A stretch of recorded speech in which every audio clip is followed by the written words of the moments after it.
everybody. Thank you so much for joining us today for Studio 512. International Women's Day is coming up March 8th, and Enact is throwing a big party to celebrate. Joining us now are Donna Wilkins with Benito Hospitality and Brooke Taylor with The Road Wellness. Good morning to you both. Good morning. Good morning. Lovely to have you. Donna, tell us about Enact.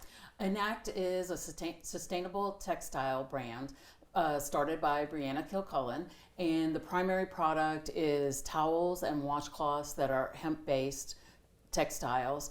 The manufacturing process uses significantly less water, less pesticides than cotton does, and it's naturally antibacterial. So it's introducing a new textile into towels that are available that are better for all of us.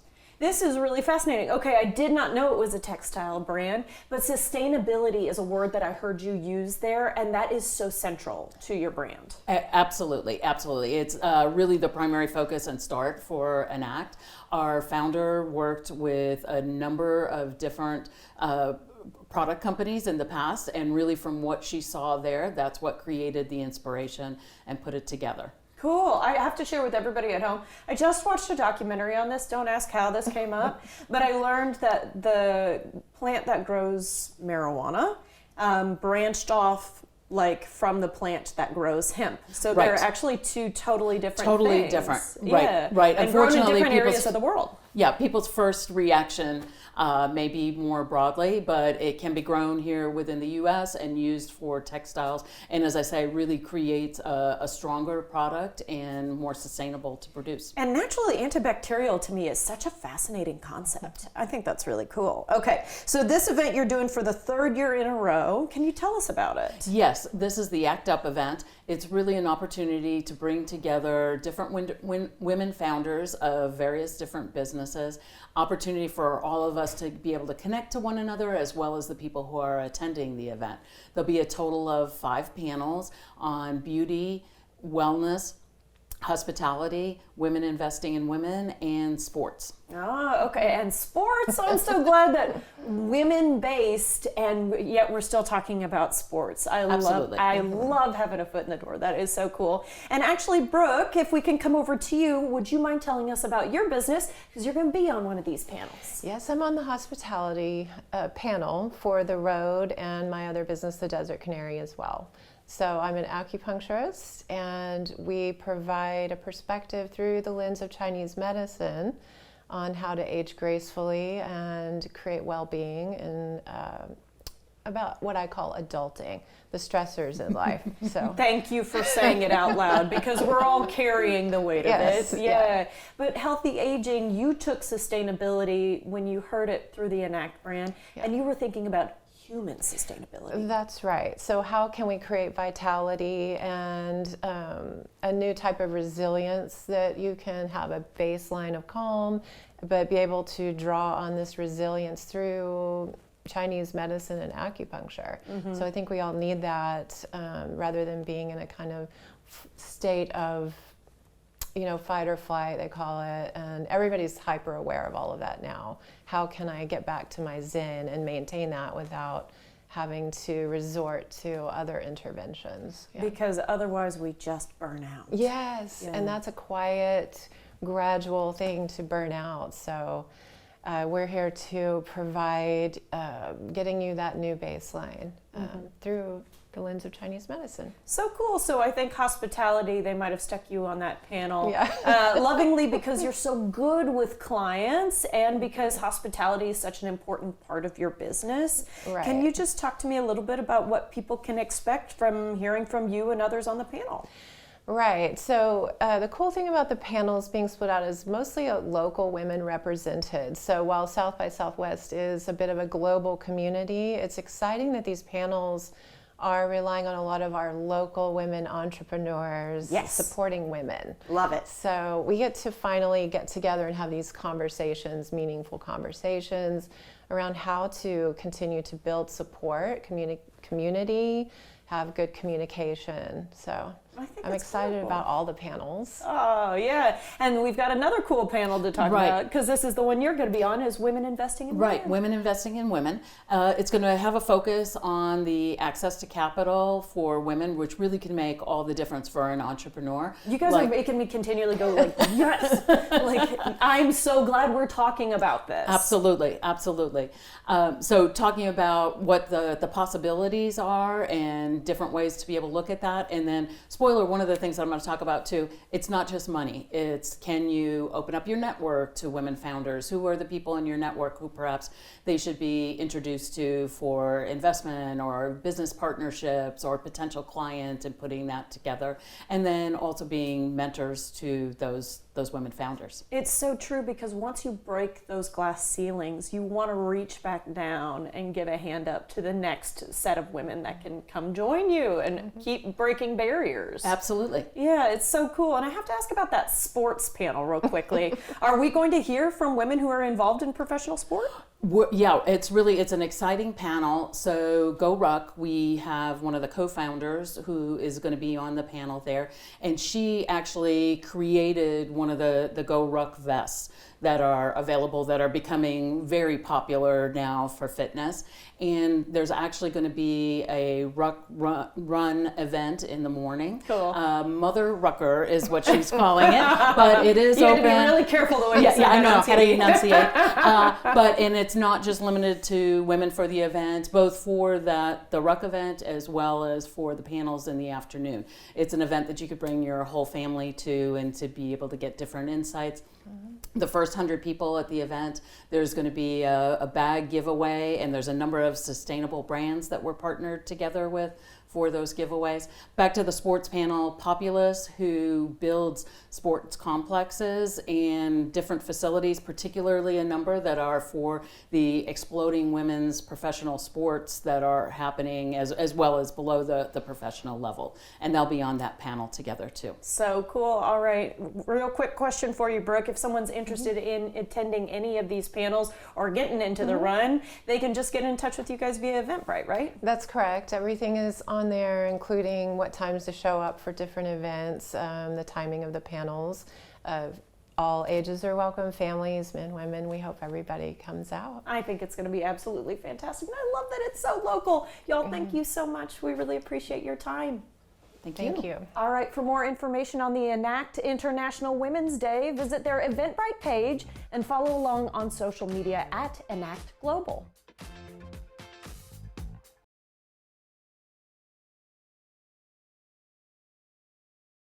The following portion of Studio 512 is sponsored by Texas Colon and Rectal Specialists. March is Colon Cancer Awareness Month. Colorectal cancer has become the leading cause of cancer-related deaths among Americans under 50. We're joined by Dr. Lakshman from Texas Colon and Rectal Specialists, a specialty division within Texas Oncology, to unpack what's behind this alarming rise and how early screenings can save lives. It's really important information today. So Dr. Lakshman, we've been hearing about that rise in colorectal cancer among younger adults. Why is this trend so concerning? Yeah, it is very concerning. Thank you for having me, Rosie. We're not really sure is the short answer. Why this has become really prominent, we're seeing a lot of this in the news, is that a big study just came out. This past month was published in JAMA, the Journal of the American Medical Association, and it was looking specifically at cancer deaths in this population of people under the age of 50. And so the researchers looked at cancer deaths here in the United States from the time frame of 1990 to 2023.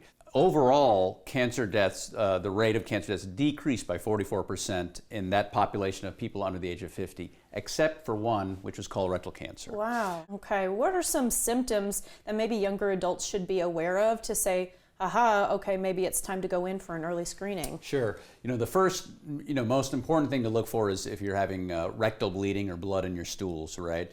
Particularly in the younger population, really for anyone, seeing, bleeding or blood in your bowel movements is a warning sign for sure. Something that you shouldn't just dismiss. You should keep an eye on it and talk to your doctor about that as well. Okay, so what's the traditional age of screening now, and who should get screened even earlier than that? Yes, good question. So the age for screening, according to the American Cancer Society, our U.S. Preventative Task Force, is now 45. Wow. It used to be 50, but now for average risk patients, it's 45 years of age for your first colonoscopy. If you have a family history of colon cancer, you have a personal history of some other contributing diseases like inflammatory bowel disease or perhaps some maybe genetic predisposition, then it'll be earlier ages depending on some of those other factors. What is your top tip for viewers who are watching today, especially for that population under 50? For sure. Listen to your body, pay attention to the symptoms. I think if you notice a consistent change in your bowel habits or blood in your stools, talk to your doctor, or even some of these other things like you mentioned about, maybe you feel like it's just an upset stomach or you're having some digestive issues. If it's persistent and it's really out of the norm for you, you need to talk to your doctor. Really important advice today. Dr. Lakshman, thank you. Thank you. For more information or to request an appointment, visit tcrscolondoctors.com or call the number on your screen. The preceding portion of Studio 512 was sponsored by Texas Colon and Rectal Specialists.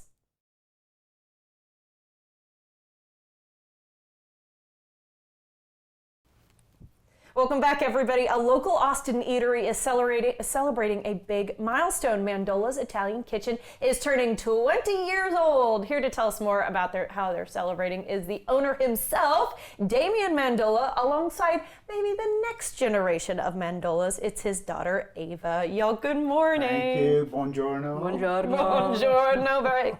Right back to y'all. Okay, congratulations on 20 years. Damian, tell me about getting this place started 2 decades ago.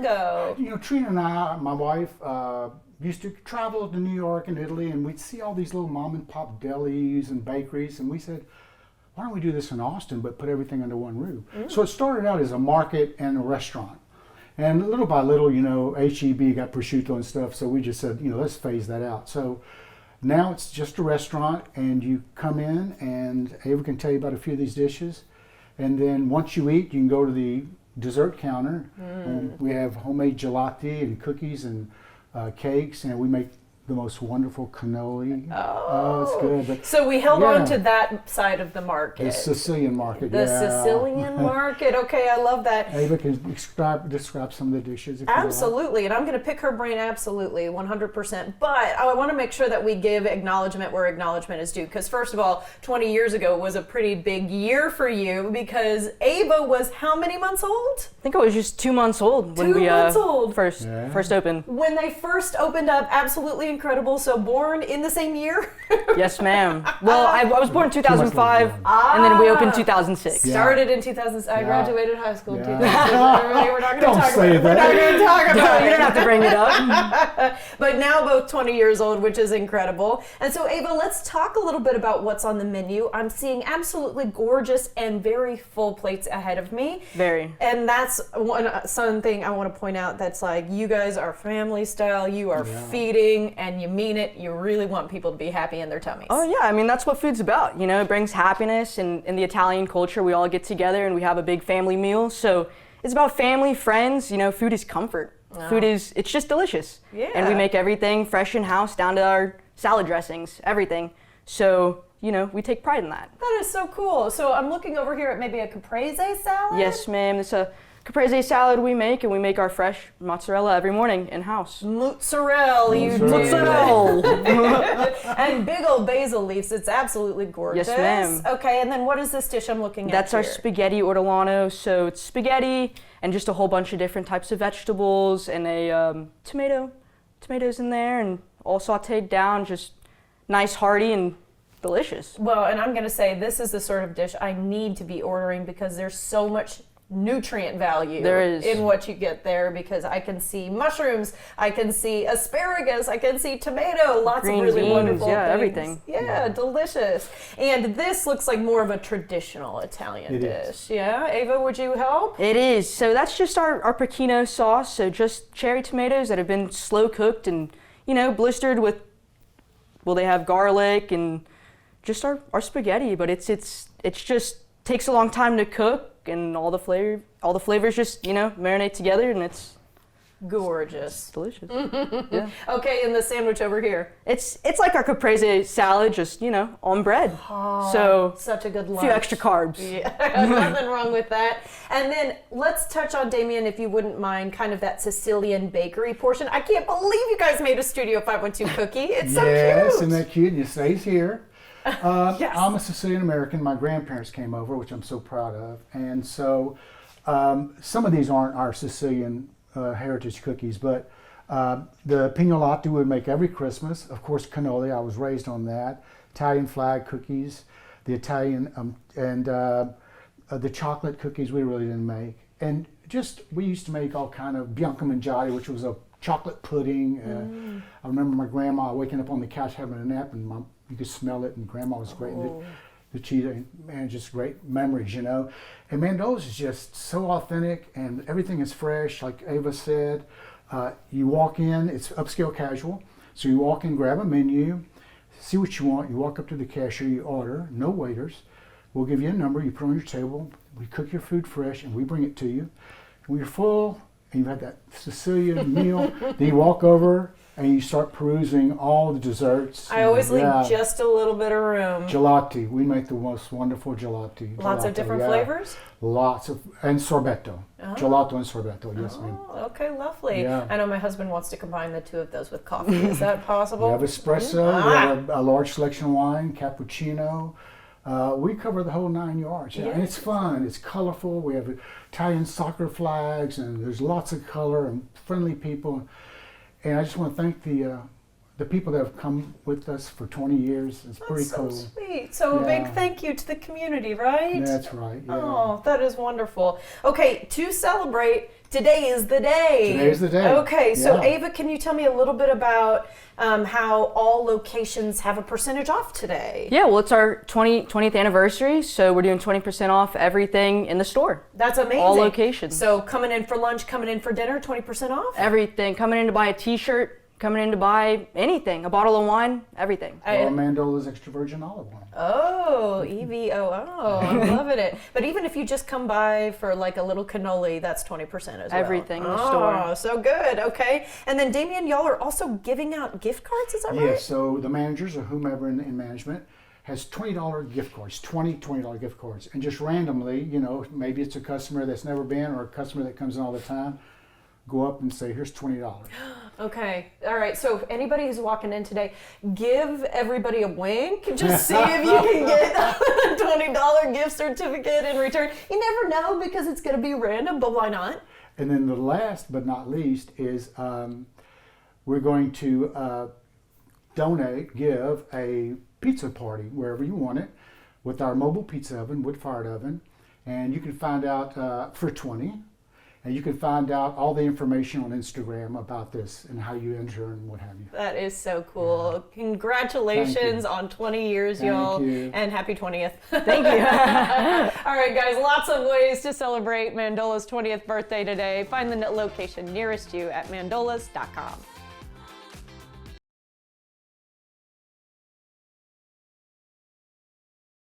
The following portion of Studio 512 is sponsored on behalf of Kettle and Fire, Nuts.com, Gonna Need Milk, and Kellogg's by Tips on TV.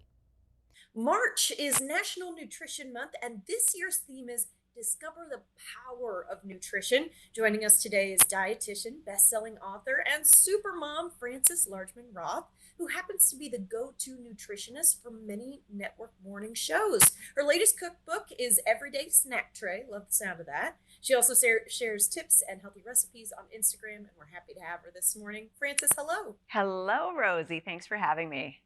Of course. Why is it important to recognize, Frances, National Nutrition Month? Well, in my books and on social media, I talk about realistic, family-friendly ways to build healthy habits that last a lifetime. And when you focus on simple, balanced meals and snacks that you actually enjoy, healthy eating is so much easier and much less overwhelming. You should start in the pantry. Kettle and Fire bone broth is my non-negotiable kitchen staple because the slow-simmered, flavorful broths are the easiest protein upgrade you're not making yet. I made this chicken tortilla soup using Kettle and Fire's reduced sodium chicken bone broth instead instead of cooking stock.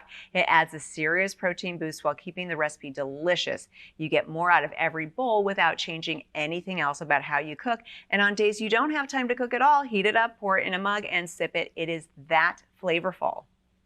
Oh, I'm pretty impressed. And I love a tortilla soup. Okay. An easy and nutritious snack to share, maybe?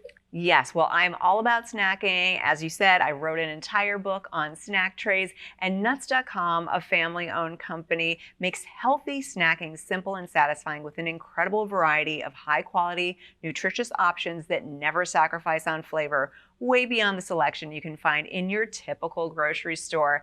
I turn to Nuts.com for everything from fresh organic nuts and dried fruits to custom trail mixes and snack bars, all delivered right to my door, because as a mom of 4, I need it to be easy, easy, easy. And Nuts.com just did a study that showed that cashews are America's favorite nut. Oh, I didn't know that. And I didn't know you were a mom of 4. You truly are a super mom. This is amazing. Okay, Francis, I'm not getting any younger. What's a snack that helps support us as we healthfully age? Yes, well, none of us are getting any younger. And, healthy aging and longevity all come down to everyday nutrition. What are we putting into our bodies on a daily basis? And we know that building muscle mass is associated with lower risk of all-cause mortality. Dairy milk, including lactose-free milk with its high-quality, complete protein and essential nutrients like calcium and vitamin D, helps build muscle. Milk's nutrients preserve bone strength and support brain and heart health. A growing body of research also links dairy milk, including whole milk, to a reduced risk of certain chronic diseases like obesity, colorectal cancer, diabetes, and cardiovascular disease. Okay, you're starting to pinpoint some stuff that we've really been talking a lot on the show about, especially the increase in colorectal cancer for people under 50. So that's huge. And a tip that I've just learned in the last month as well is that 97% of Americans aren't getting enough fiber. So help us out there. Yes, well, fiber is so important. I mean, it's important for overall health, gut health, digestion, and feeling full. But 95% of Americans are not getting enough fiber. High fiber cereals from WK Kellogg Co. make getting enough fiber easy. Brands like Kellogg's Raisin Bran, All Bran, and Frosted Mini Wheats provide 6 to 12 grams of fiber per serving through familiar foods people already love. Cereal is a simple habit that helps increase fiber intake, especially on those busy mornings, getting the kids out the door, and it pairs easily with fruit and milk for a balanced start to the day. And it tastes great. Yeah, mini wheats, Raisin Bran. I grew up on this stuff. So easy to love. Where can we go for more information today, Francis? Folks can go to tipsontv.com. Sounds good to me. Thank you so much. Thanks so much. The preceding portion of Studio 512 was sponsored on behalf of Kettle and Fire, Nuts.com, Gonna Need Milk, and Kellogg's by Tips on TV.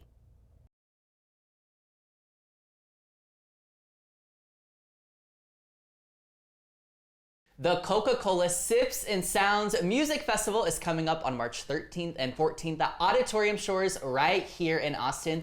And one of the incredible featured local acts, Skatelands, joins me now in studio. So excited to learn more. Good morning, how are you? Good morning, I'm good. How are you? I'm good. So, okay, your real name is Dorian, but you go by Skateland as far as your music career goes. So we were talking about this a few minutes ago, but kind of give me the origin story of Skateland and how that came to be.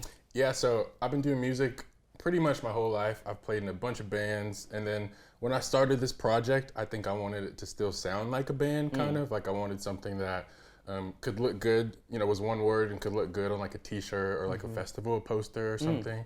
And I had this list of words that were like cool words to me. Yeah. And I just thought Skateland fit. When I started making the music, everything kind of linked up and matched up, and I just went with it. What I love about it too is you were saying it kind of is a little mysterious, and I think it leads people to want to know more. Like maybe that leads them more to look at your music or your social pages or whatever that looks like. Was that intentional? It was definitely intentional. Yeah. I think when I started, I really wanted to build mystique, and I kind of didn't want people to know. I wanted them to be intrigued and kind of come to the show and find out who is it, like what does it look like? What does it sound like? So that was definitely my goal. Yeah.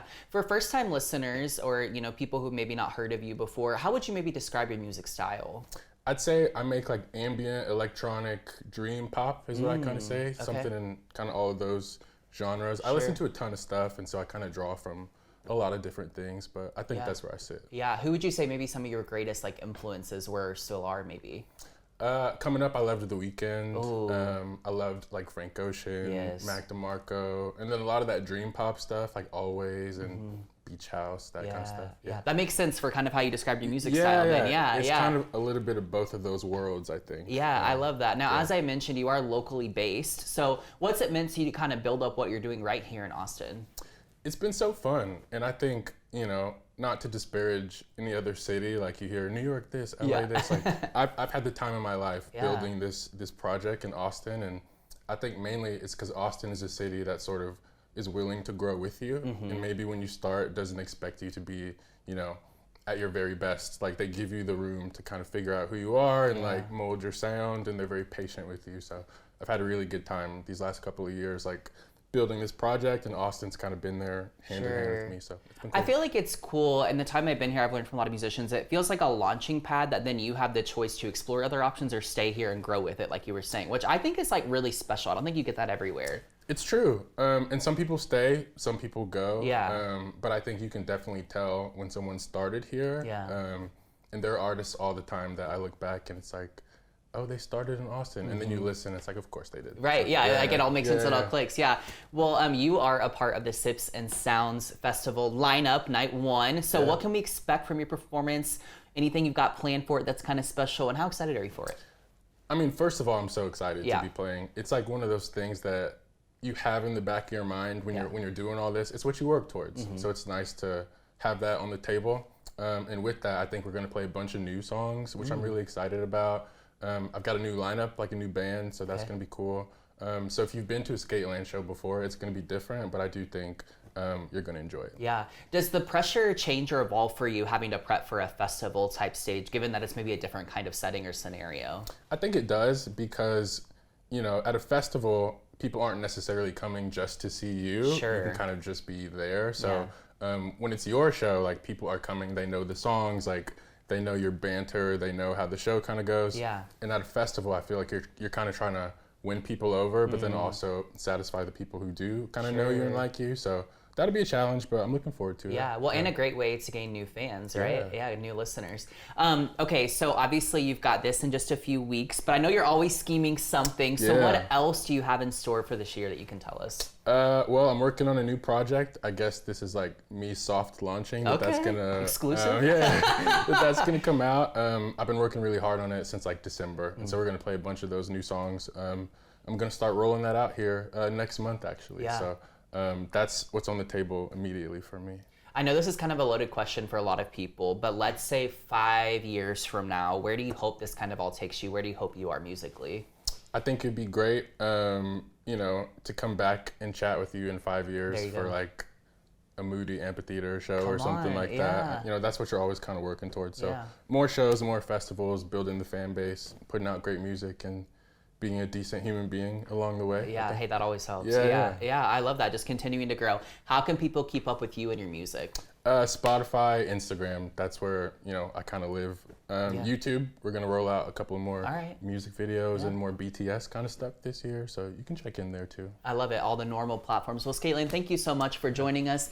You can catch Skateland on the Coca-Cola Sips and Sounds Festival stage on Friday, March 13th, and keep up with him and his music on all social platforms.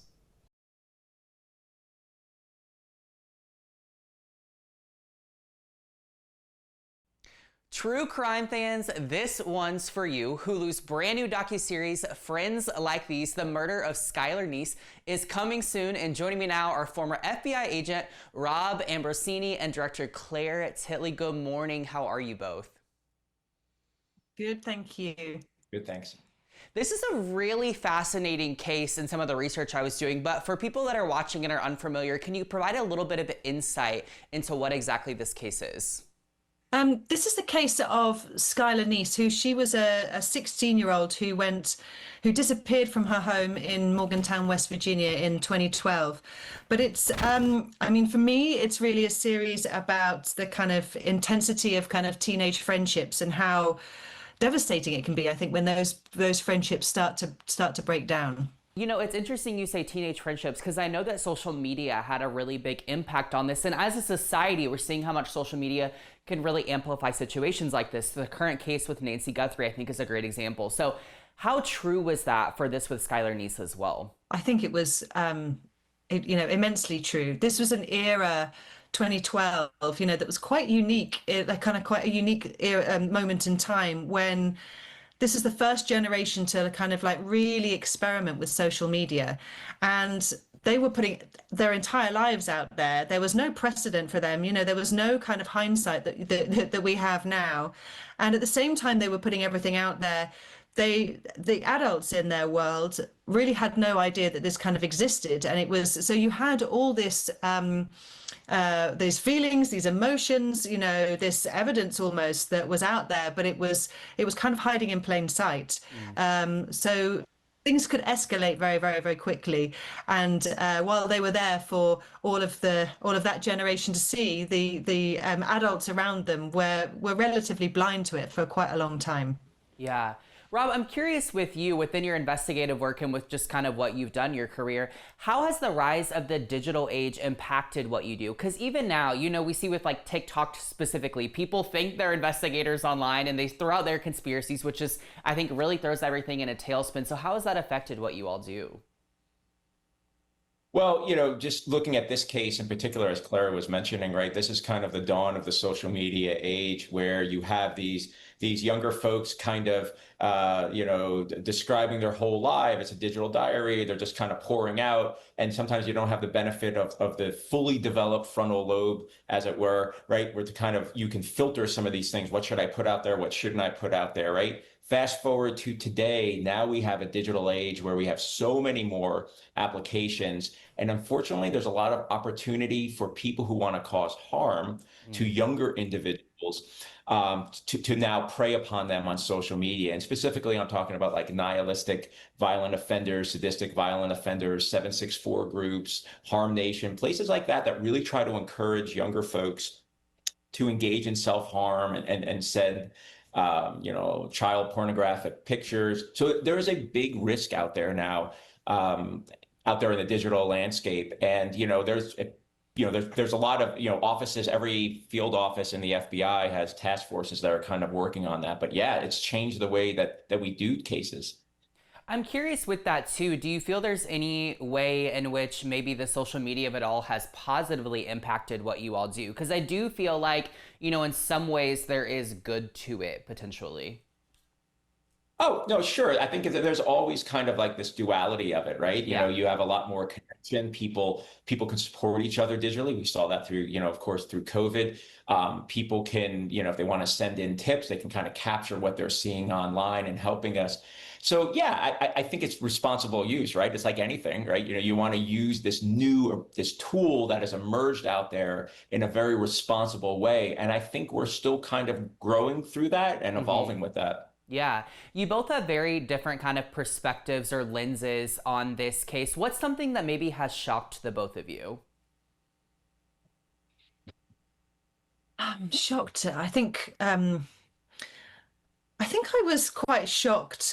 I think not having had social media myself when I was 16, I think I was quite shocked at how much people were using it. I think it's an age that I wasn't kind of connected with, that's available. And so I was shocked at how much people were putting out online. They weren't just putting out how they felt that day. They were putting out how much they felt that second, that minute, whatever it was. Literally, it was like verbal vomit, the amount that they were, putting out.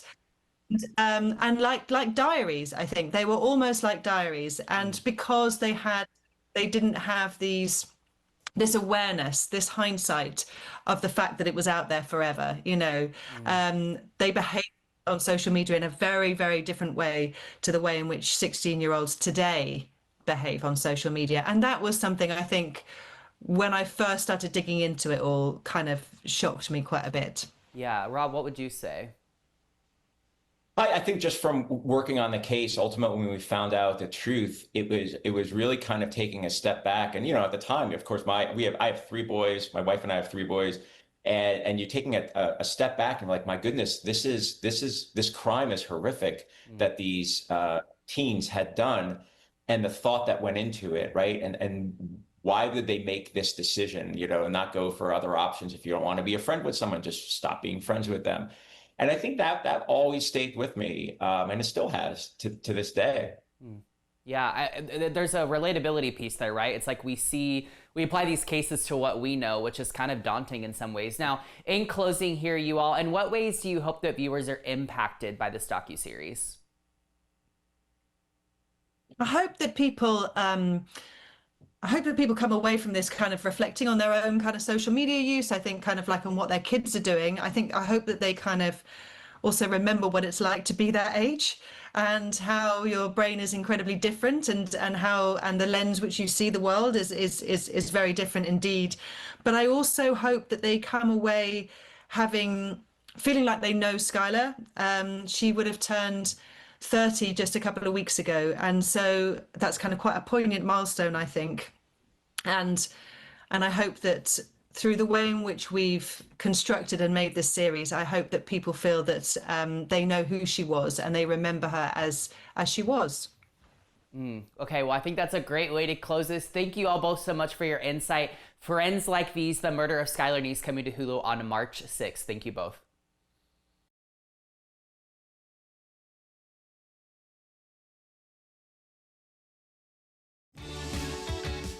We have a lot of fun here on Studio 512. If you missed any of our great segments, be sure to check out our website, where we like to post the fun things we do. Our feed covers content like arts and entertainment, food and drink, fashion and beauty, home and garden, stuff for kids and pets, as well as information from area experts. In addition, you can check out web-exclusive content that you can only find on Studio512TV.com.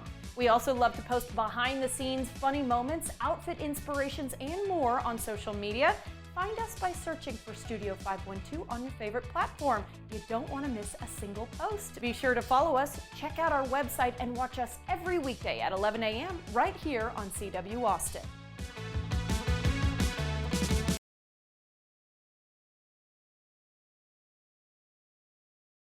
Content segments during Studio 512 were paid for by Texas Colon and Rectal Specialists, Kettle and Fire, Nuts.com, Gunning Milk, and Kellogg's by Tips on TV.